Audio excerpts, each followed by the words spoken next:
Okay, so in this video we're moving on to topic 16.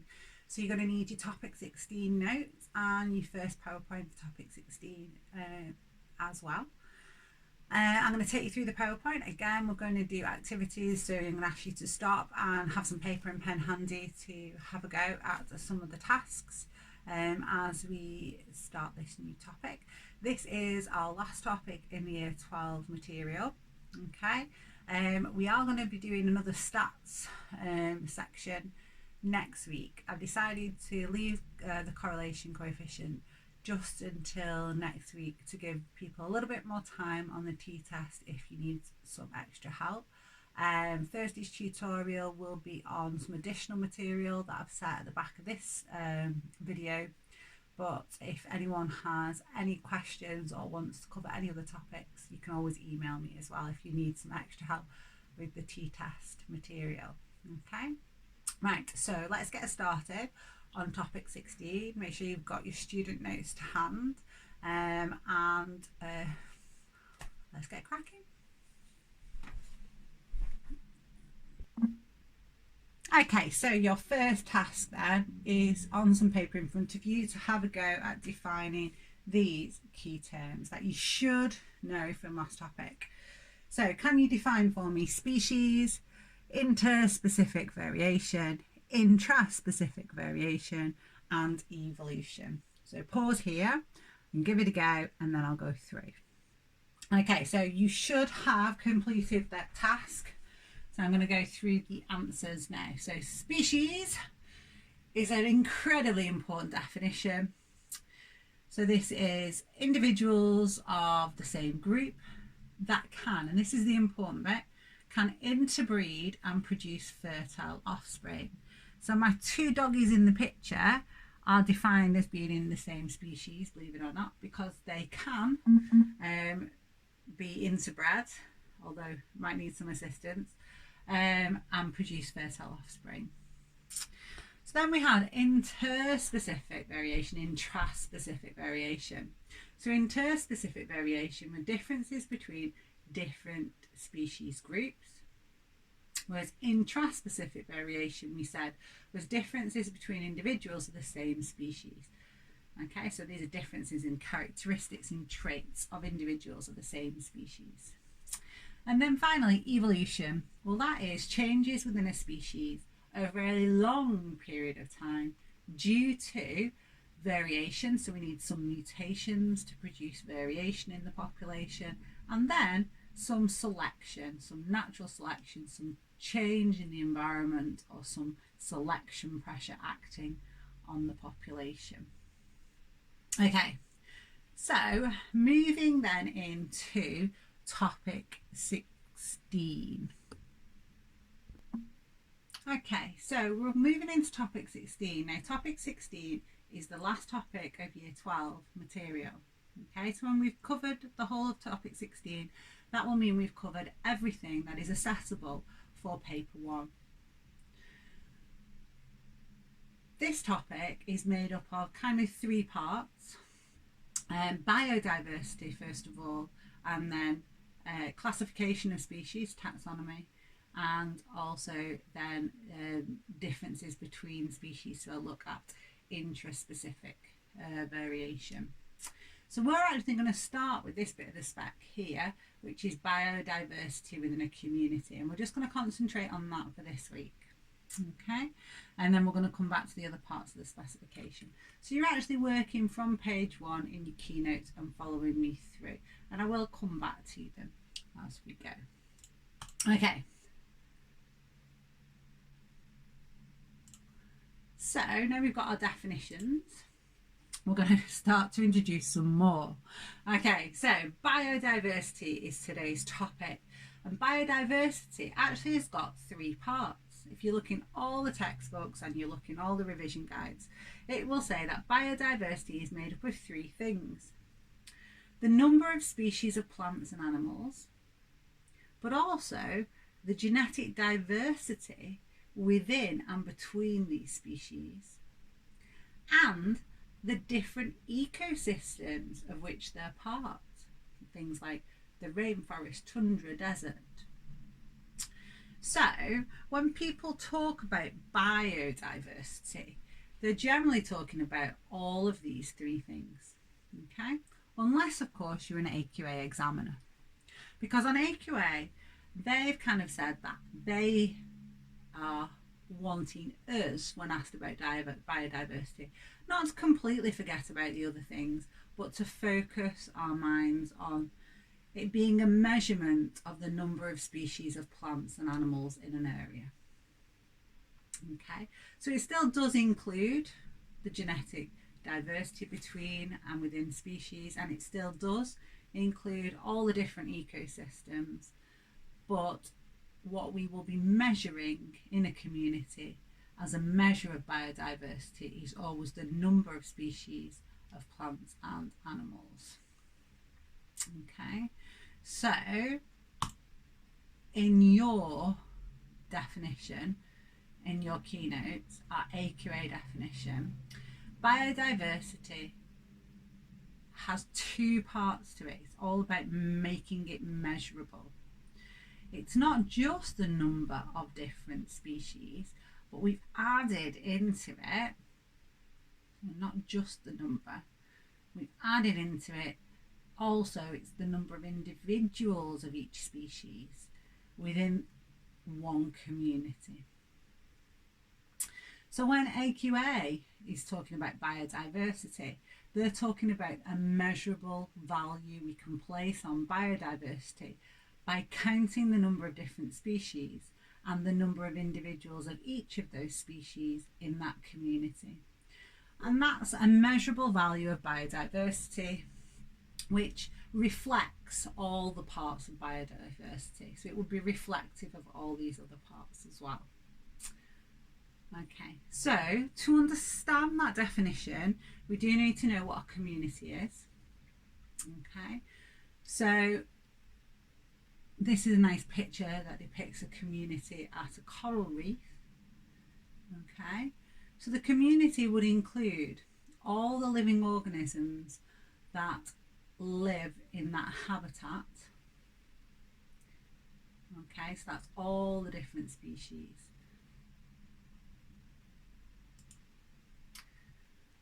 And again, we can define it specifically as something we can measure.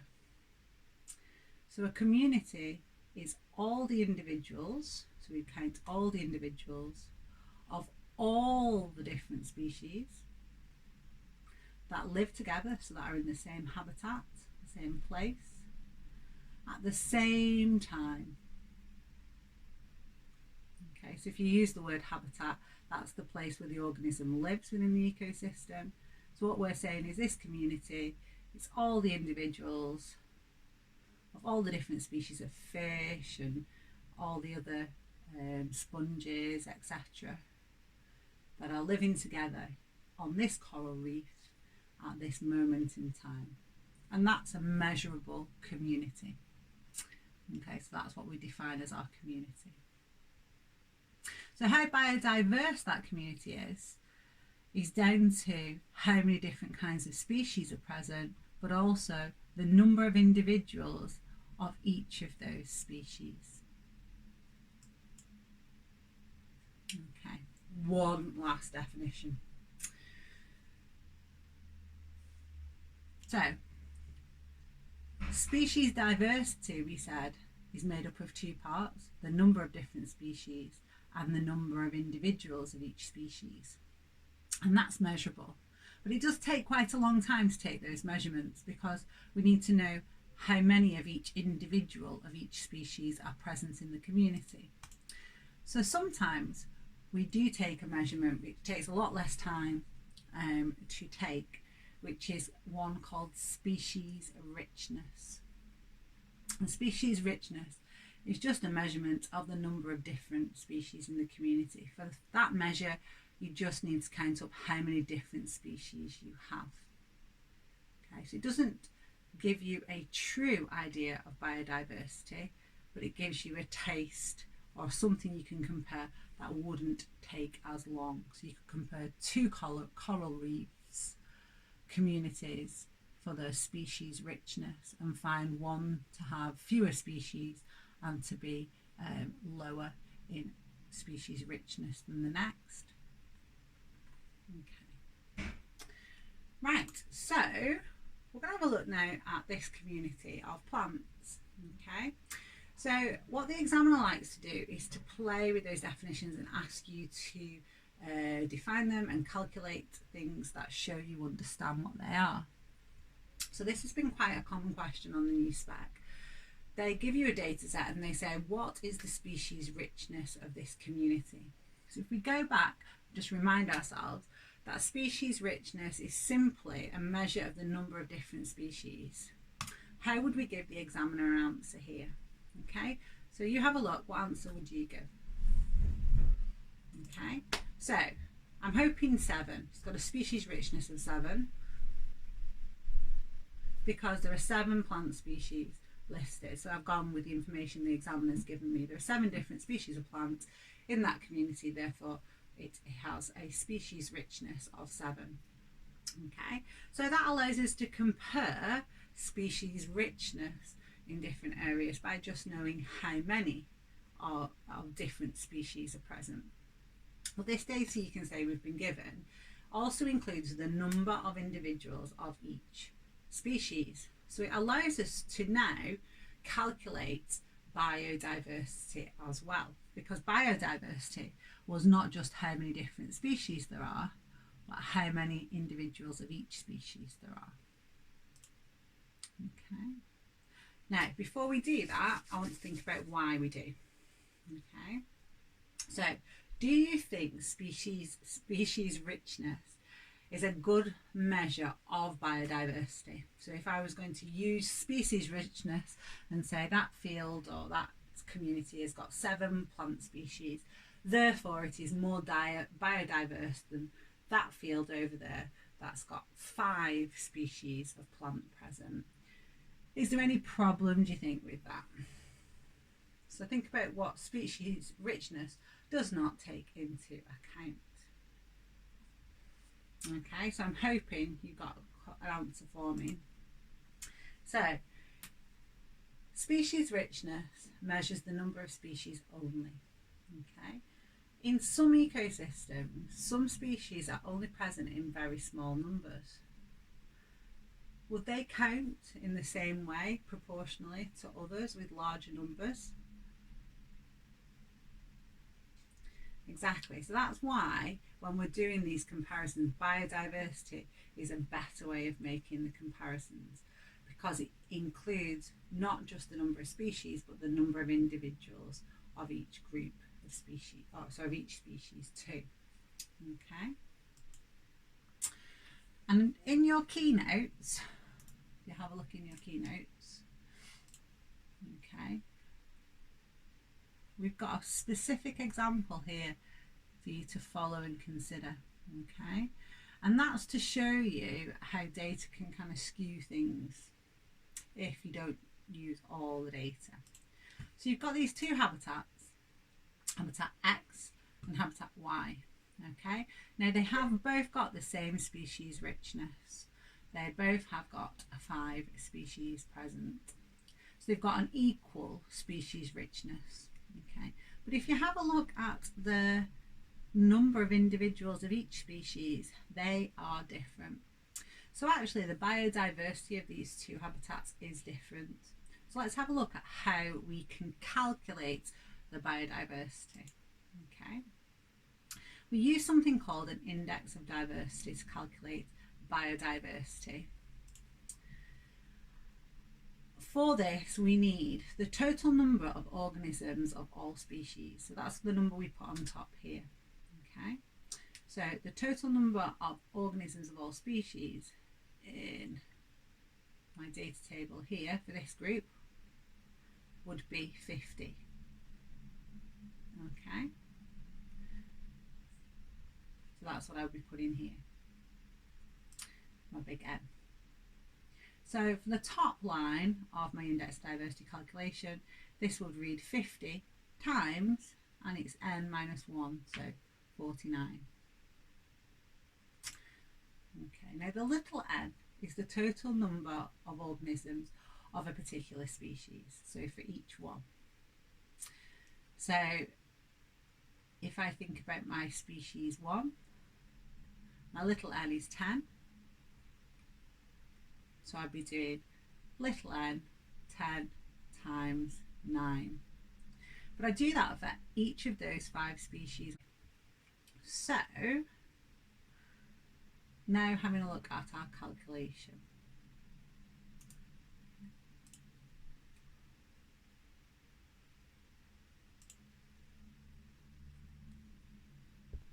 Okay, so in your keynotes you can see here that we've got that index of diversity listed for you, and you can see that for that data set you've got the 2 calculations.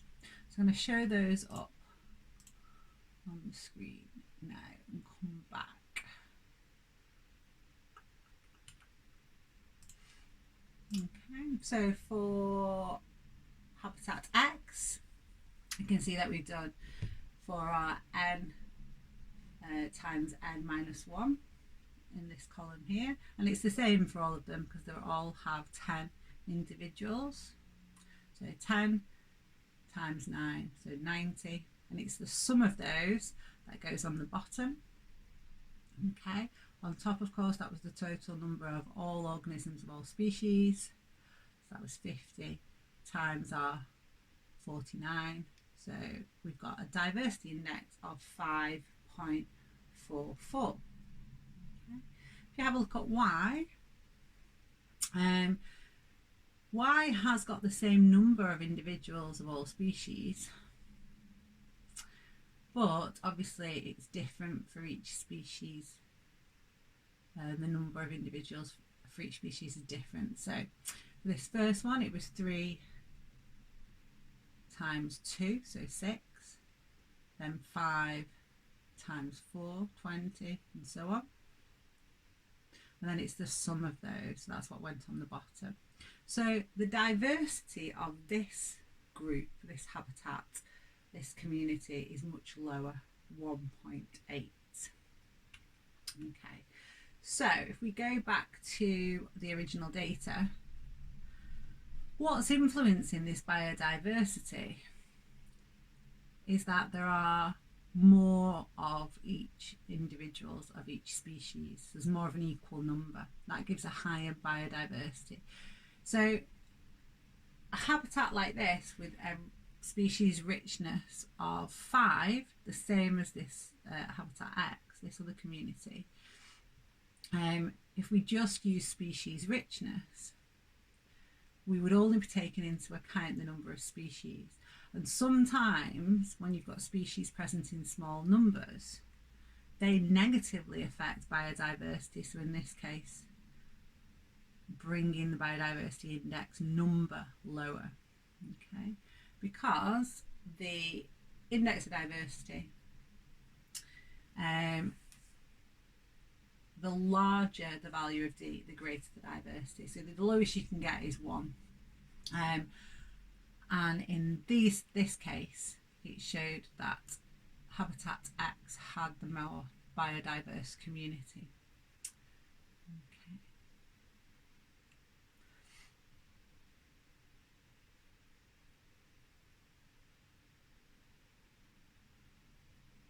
So I've included that just in the student PowerPoint for you as well, so you've got that definition, sorry, that example there, side by side.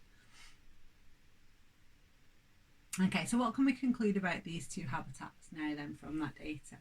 Okay, well, having done the calculations, we know that X has a higher diversity index and so is the more biodiverse.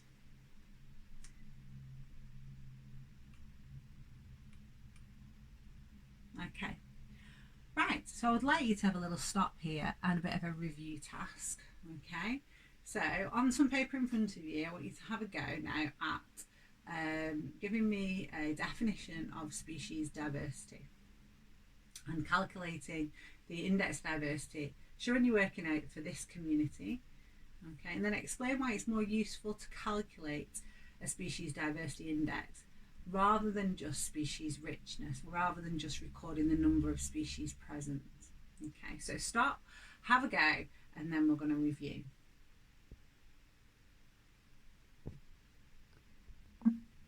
Okay, so let's review your answers now. Okay, so what was biodiversity, species diversity? Well, it's the number of different species and the proportion, the number of each different species in a community, in a given area, in a given time. Okay, so in terms of your definition for the exam board, remember we need the number of different species and the number of each species. That would be fine. Okay, second part then. Okay, so for our salt marsh, have you done, it's usually a lot easier to run an n times n to the minus 1 column down the side. And you'll see in my worked examples in a minute, I kind of do this on the examiner's tables at the side. That means that I can get my sum for my bottom of the equation. Okay, and then for my top I'm adding those ones together. So it should be 58 times 57, so 3,306, divided by the sum of n times n to minus 1, which was 986. So it gave me a diversity index of 3.35. Now the useful thing about that is we can go into another salt marsh and we can do the same thing, and we can then make like with like comparisons about biodiversity for different communities. Okay, so why is that so much more useful? Well, biodiversity measures both the number of species and the number of individuals. It therefore takes account of species that are only present in small numbers, okay, which species richness doesn't. And that's a really popular question for our examiner, as we'll see. Okay, so back into your keynotes, you can see that we've introduced these definitions. We have run through an example of your two worked examples there of biodiversity calculations, the diversity index calculations, and that is what most of the exam questions are about, you doing that calculation. We're going to get some practice on that in a moment, and some more between now and the next part of this topic. But you can also see that as part of the specification, the exam board wants us to think about human impact on biodiversity. So if I take you back to your spec at the start of your keynotes, it's 3.4.6 that we're looking at the moment. Okay, and you can see that it says biodiversity can relate to a range of habitats, from a local habitat to the earth. Species richness is the measure of the number of different species in a community. The index of diversity describes the relationship between the number of species in the community and the number of individuals of each species, and this is the calculation. So farming techniques reduce biodiversity and the balance between conservation and farming. So that's what the examiner wants us to cover. So you can see we've already covered all of that first part, and all we've got left to do is to think about the human impact of farming on biodiversity. Okay, you can see in the skills section here that you will be likely to be provided with data to do your own index of diversity calculations. So we're still going to do some more practice of that skill too. Okay, so moving then into human impact on biodiversity. Now, as you can see, there are lots of human activities that negatively impact biodiversity of communities. Okay, so agriculture, farming is here. So you can see in this sort of analysis of how we've impacted in different areas of our life biodiversity. You can see the list of different ways. So this idea that we've sometimes introduced alien species, species that weren't there before, that affect biodiversity. We kill species, we disturb their life cycles, prevent them from being able to to germinate, etc. We degrade the ecosystem, convert it into other land use, and we also pollute and contaminate the ecosystems. So you can see that there's lots of different ways that we are impacting. You can see a significant impact from lots of things that we do. Our exam board wants us to think about farming primarily, but as application could ask you to suggest why any of these things negatively affect biodiversity. And luckily for us, the answer is always the same, whether it's a golf course and adding fertiliser to the soil, or whether it's farming activities or grazing sheep on land, whatever it is, the answer for how it impacts biodiversity is always the same. All of our activities, all human activities that have this negative effect on biodiversity, reduce the variety of food sources available to animals. So by that we mean if you reduce the number of plant species in an area, like farming does significantly, if you think about what one of the main aims of a farmer, it is to remove unwanted plant species from his field and to grow just one species all the way through the field. So that action reduces the variety of food sources to animals in the area. Okay, also reduces the volume of food available and removes habitats, so places where organisms live, and niches for organisms within that ecosystem. Now, a niche is the position or function of an organism in a community. So it includes what it eats, when it eats, how it interacts with other organisms, whether it's a predator, whether it's prey, and also its interaction with the environment.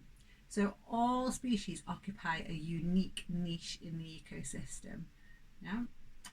And our actions remove those niches.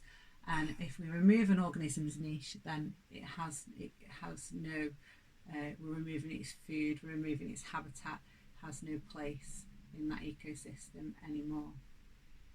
Okay, so when we're thinking about our farming, if we go back into your keynotes, try to give you some detailed ideas, but let's see whether you can come up with a list yourself first. Okay, so how does farming impact biodiversity? So list all the things you can remember happen in farms, happen on farms, and see whether you can link the things you write to how those actions might reduce the amount of plant species, food sources for insects and birds, etc., other animals. Can you think of ways in which habitats and niches are removed as well? Okay, and write them all down in like a spider diagram. Once you've finished that, can you give me some reasons humans should conserve biodiversity? So why are we even bothered that we're reducing it with the farming? Why should we try to conserve our biodiversity? So pause there and have a go at that, and then rejoin. Okay, so you can use your keynotes as well alongside. I'm going to review now and we'll blast into the keynote section too. So, how does farming impact biodiversity? Okay, so you might have put things like the farmer ploughs the field, the farmer weeds the field, the farmer uses herbicides, weed killers. All of those actions remove plant species. Okay, and if you remove plant species from an ecosystem, you've now got fewer habitats, places for animals to live, and fewer niches. Remember, that describes their feeding, what they eat, when they eat, other interactions they might have. So they're being removed because they've no longer got any place to live or things to eat. Okay, so those actions directly remove plant species, and that impact is we've got fewer habitats, fewer niches, fewer food sources, less variety of food. Did you have that as well? So now animals have got fewer food sources and less variety of food to eat. They've got less places to live, less niches. And that's going to mean now we're going to get fewer different types of animal species, which is a problem if you're a predator, if you're a carnivore, because that's what you eat, and suddenly you've got fewer food resources too. Okay, so you might have that. You may have also included use of pesticides, because pesticide use would remove animal species. So if you remove animal species, again, by adding something like an insecticide, that would lower the diversity of animal species, so there's fewer food sources for other animals too. So you can see that we're reducing the number of species, both of animals and plants. Okay, so just check out your keynotes now, and you'll find the section about farming here. Okay, so let's just, okay, so farming techniques reduce biodiversity. Okay, when we clear the land, when we plough the land, when we weed, when we use, you might want to add in herbicides here. It means we reduce plant species, add in there, reduce plant species. This may reduce variety of food sources and habitats and niches. Okay, growth of a specific crop is called a monoculture. That's a nice key term that you can use. That means growing one species plant type, and that automatically reduces your diversity. Okay, and then we've got pesticides and herbicides used to kill unwanted species. And we've also got fertiliser use that is designed to encourage the growth of just specific crops too. And I've put in your niche definition there so that you know that for future reference. Okay, back into the PowerPoint. Okay, so the other thing that we wanted to look at was reasons humans should conserve biodiversity. Okay, so there are 3 themes you can present. So if there's more than one mark point, you want to make different rationales for why we should conserve species on the planet and ecosystems. Okay, so the idea that there is an ecological impact. Okay, so all species play an important role in the ecosystem. So for example, they might recycle nutrients or add a certain structure to the soil, or they might be a food source for other species. So removal of one species will have an ecological impact on other species in the community. Okay, so you won't be able to remove one without impacting others. The next thing is a very human benefit. Okay, species, when they are lost, are potentially something that could be a medical treatment in the future, or an economic benefit, a fuel, a food, a building material for humans. So if we do not preserve species, we may find ourselves unable to make advances in the future in medical treatment or other areas of the economy that would have benefited from that species had we conserved them. And then the third one you have to be careful with, because it can sound a bit wishy-washy, but actually you might make an argument that there's an ethical need to conserve species because we've enjoyed the diversity of species on our planet, and it should be there for future generations to enjoy. Okay, so when you're looking at this on an exam, it's not come up yet and it is new to the spec. These are different themes. Try to be as specific as possible with your rationale, and if you can, link it to the scenario you've been presented with as well. So if it's likely to be a food source, then you can concentrate on that, or if it's a bacteria that recycles nutrients in the soil or some sort of worm, then you can focus on that. So it's just making sure that you've got some structure to base your answer on. So that's why I've needed 3 different rationales, and they're not the only ones. Okay, right, so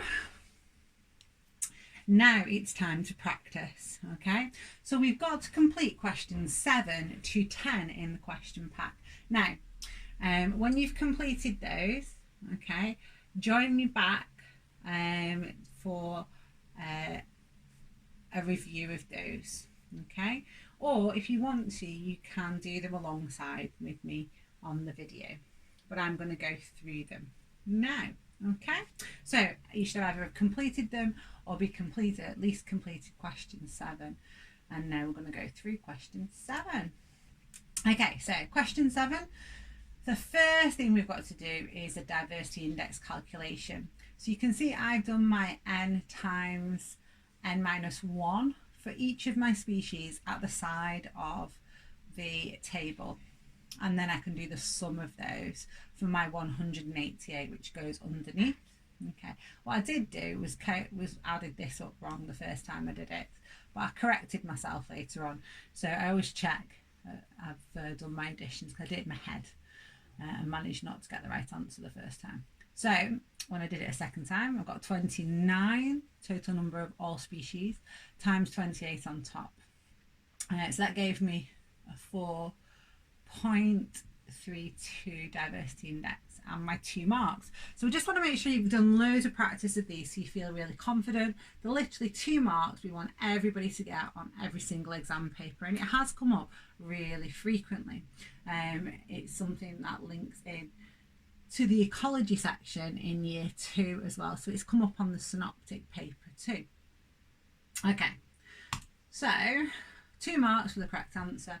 Now the other thing is that if I had followed through with my error and I didn't self-correct when adding up my number of individuals of total number of individuals of all species on top, but because of the way I've laid it out and because of what I've done, and I got my 188 right, I would have got 1 of my 2 mark points. So I keep stressing to you all, please, please, please show your working out. Some of you still will do all of this in your head and just write a number here. And then if it's not the right number, you definitely won't get a mark point.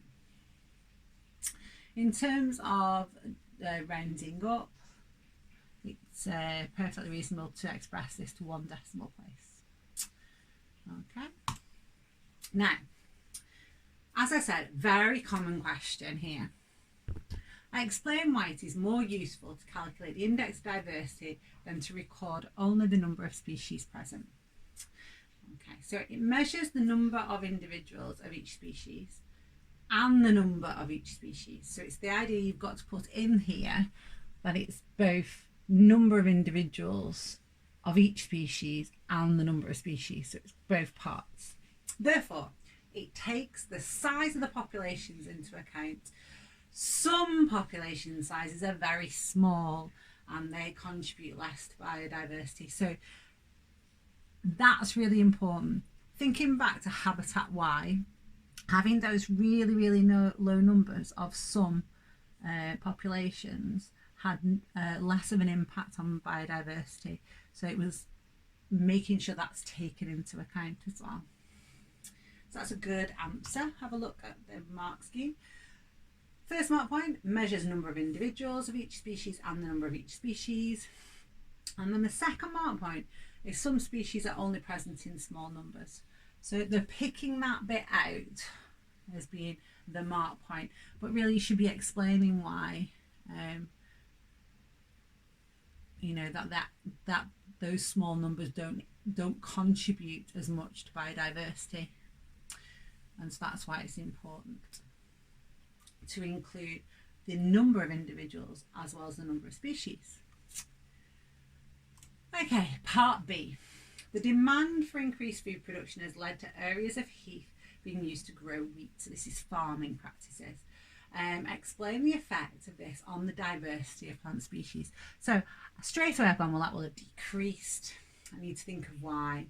There's a reduced number of species due to the use of herbicides and weeding to remove weeds. So these are some species of plant that are not wanted by the farmer.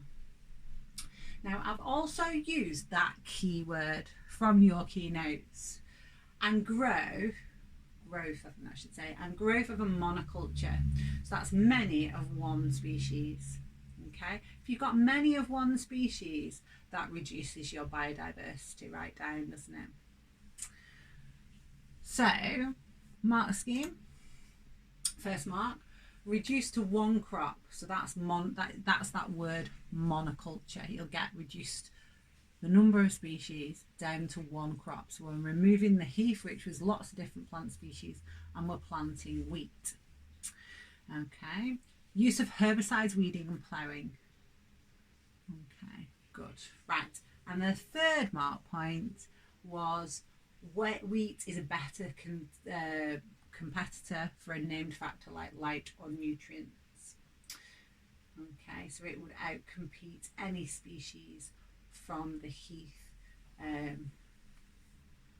as well. So that's another mark point. You didn't need that one. Okay, what about the species diversity of animals? Well, that would decrease as well. Okay, now we've got fewer food sources if you've got less species of plant, and you've got fewer niches and habitats for the animals to live.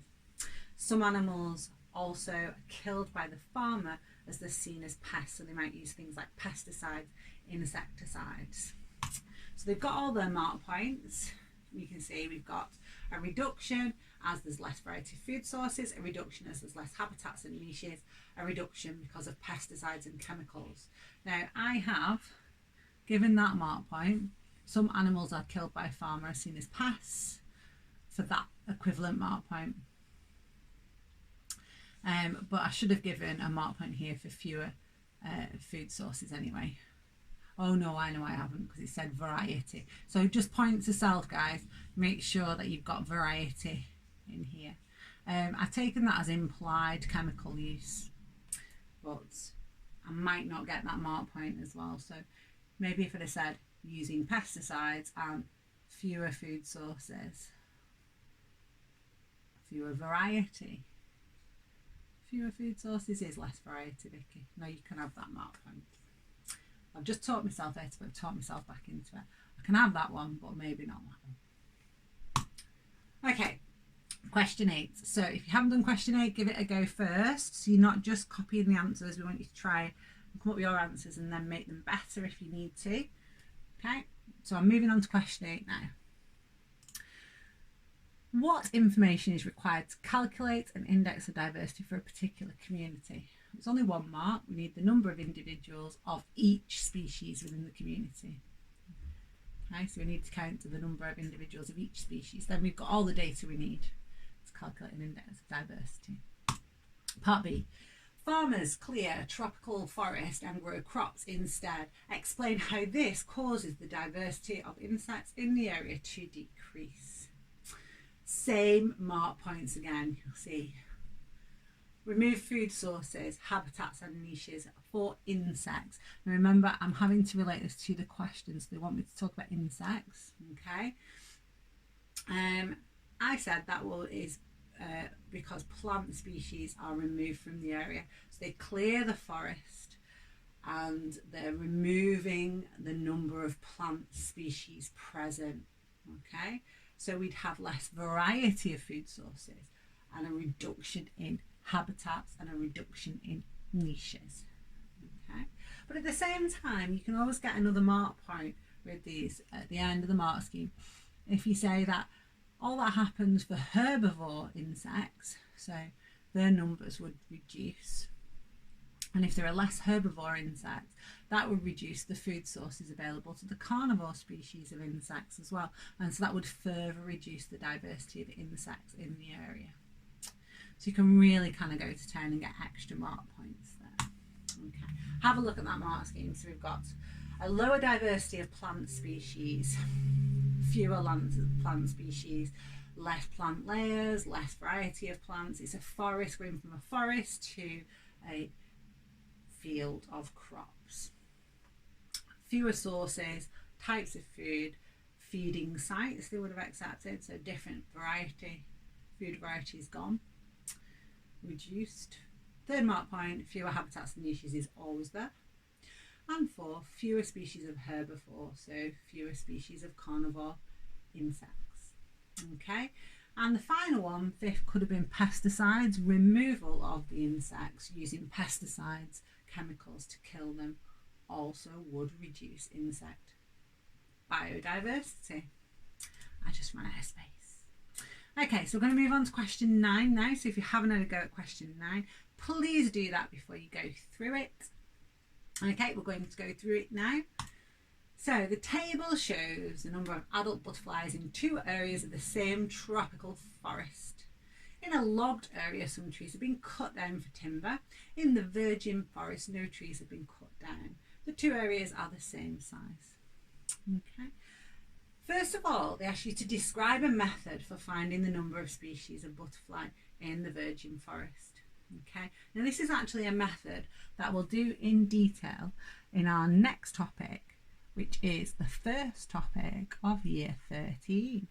Okay, and it's called the mark, release, recapture method. So let me outline it to you. If you've looked it up, you will have found these steps.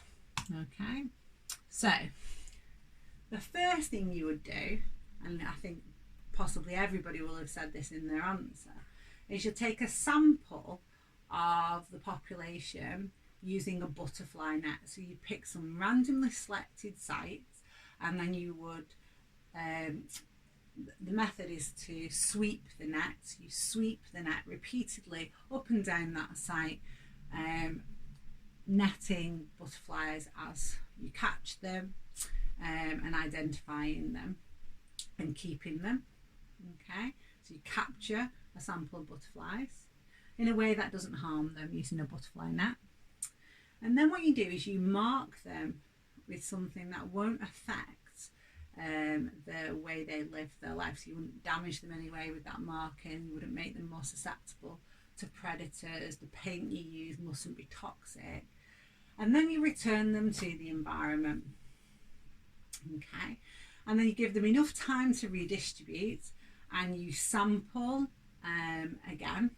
Okay, and then you use a formula called the mark, release, recapture, or Lincoln index formula, and that gives you an estimated number from your 2 samples, your first sample and your second sample, and the proportion of individuals in the second sample that have the mark from that first sampling. So if you want to find out a bit more about that, it's called the mark, release, recapture method, and there's loads of nice little videos online. You can kind of Google that method, but I will be going into it in more detail in our next topic, okay, in a couple of weeks. So part B.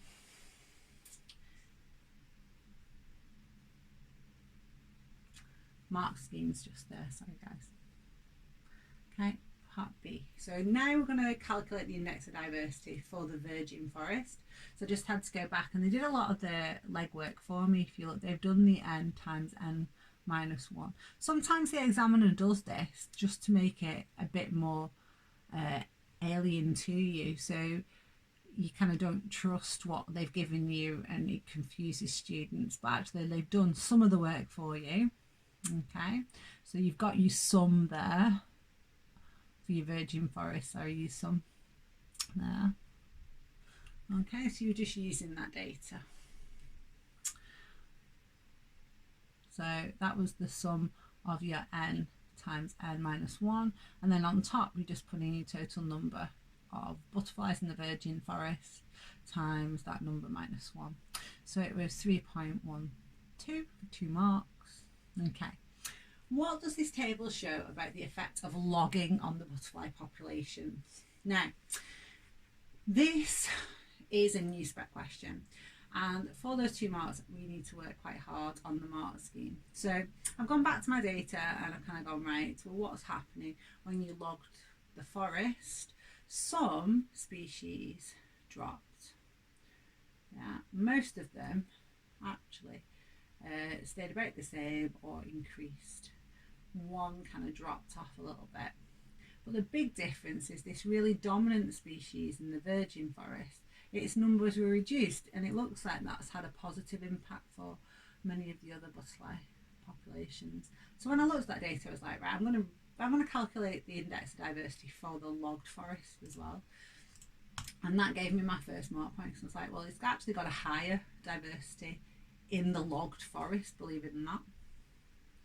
So in your head you're kind of thinking, well, that must have been beneficial for some of the butterfly species Okay, so although there are fewer total numbers of butterflies, there's a drop in this dominant species and an increase in 3 others. Okay, and that seemed to have a positive effect on diversity.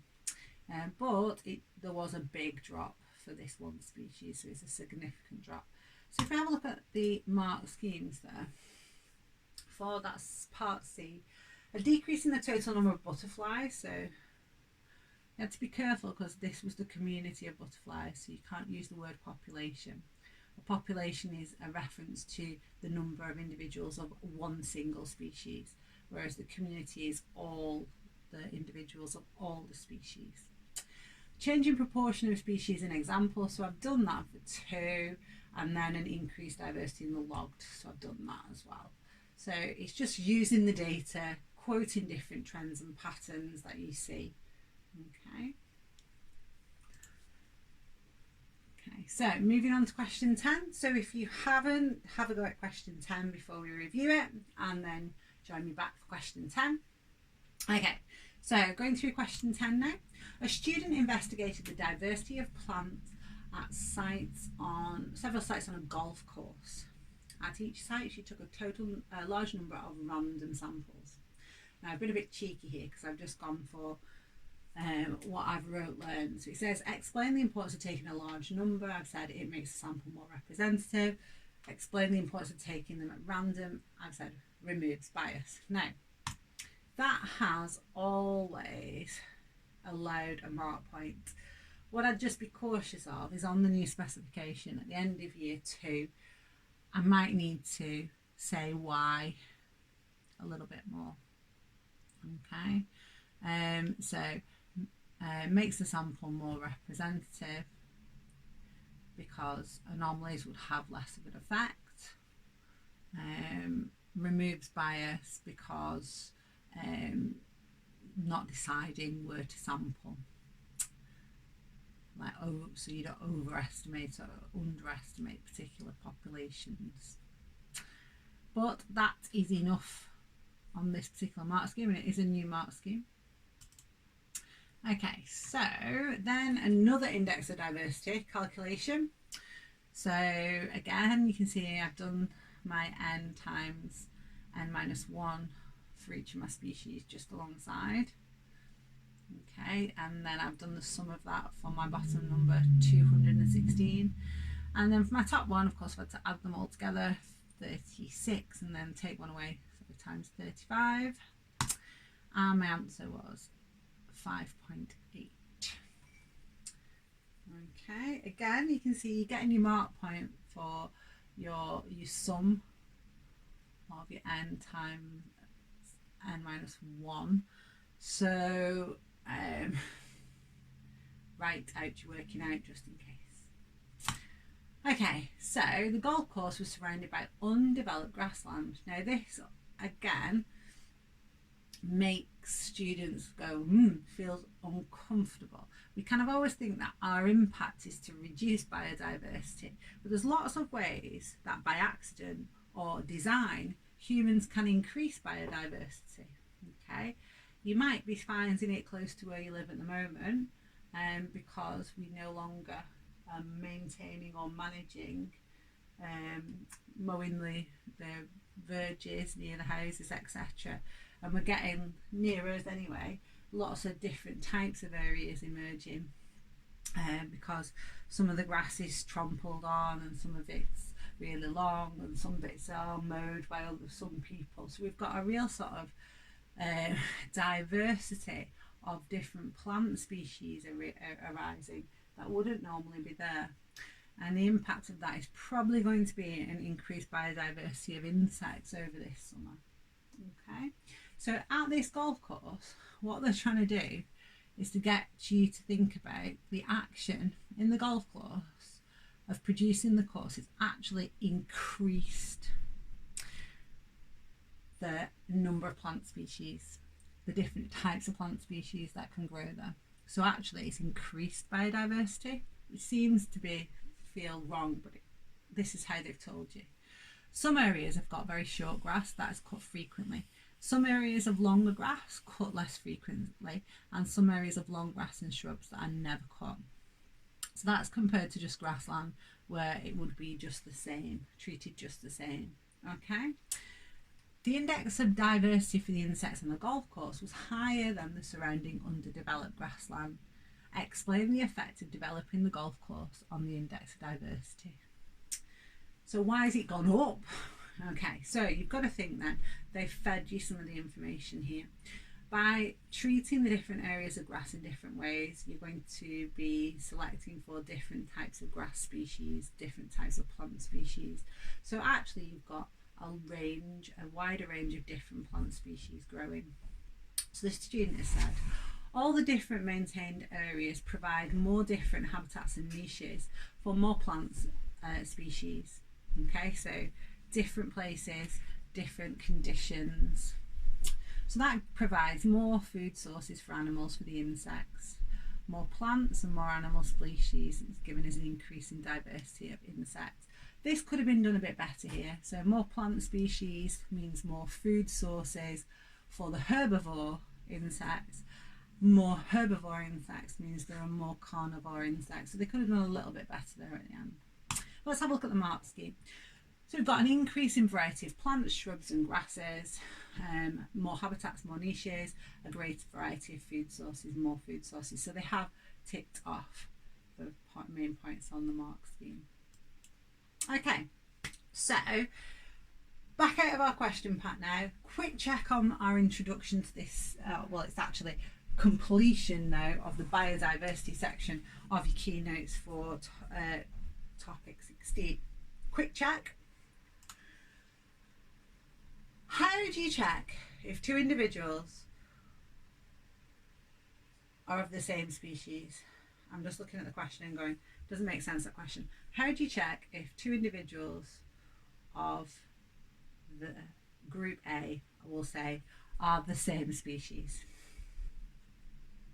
Okay, the answer is always the same. If you want to check if two individuals are from the same species, you've got to breed them and see if they produce fertile offspring, because your definition of what is a species is it's a group of organisms that can be interbred and they can produce fertile offspring.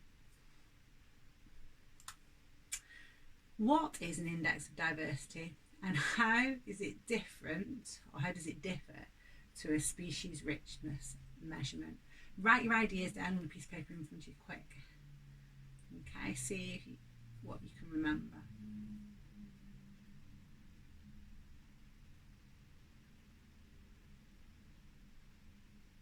Okay, so the index of diversity is a measurement made from the number of species in the community and the number of individuals of each species. The closer it is to 1, the better the biodiversity. That's not right. The bigger the number, the better the diversity.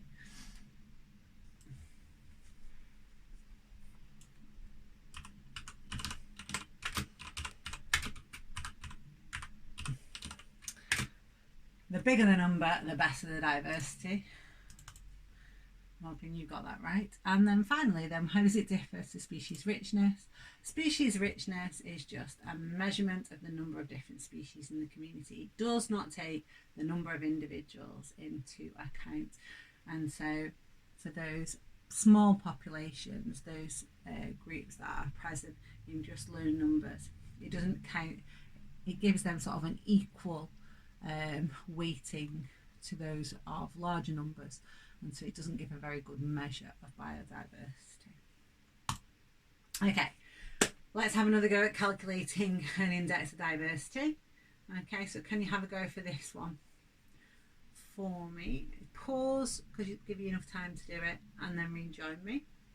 Okay, I'm going to go through the answer. So answer should be 4.92. Okay, so if you haven't got that, just check through. Just make sure that you've got your n times n minus 1, tot it up down the side. Sum of those, that's your bottom number. Add all of these together, times it by that number minus 1. That's your top number. Okay, so quite a high. The higher, the bigger the number, the more diverse. Outline how farming techniques have reduced biodiversity. Again, pause now, have a go, and then join me back. Okay, so I'm going to go through. Have you got things like herbicides and weeding, removing plant species? Have you got that being a removal of habitats, niches and food sources for animal species, meaning the reduced number of species and number of individuals?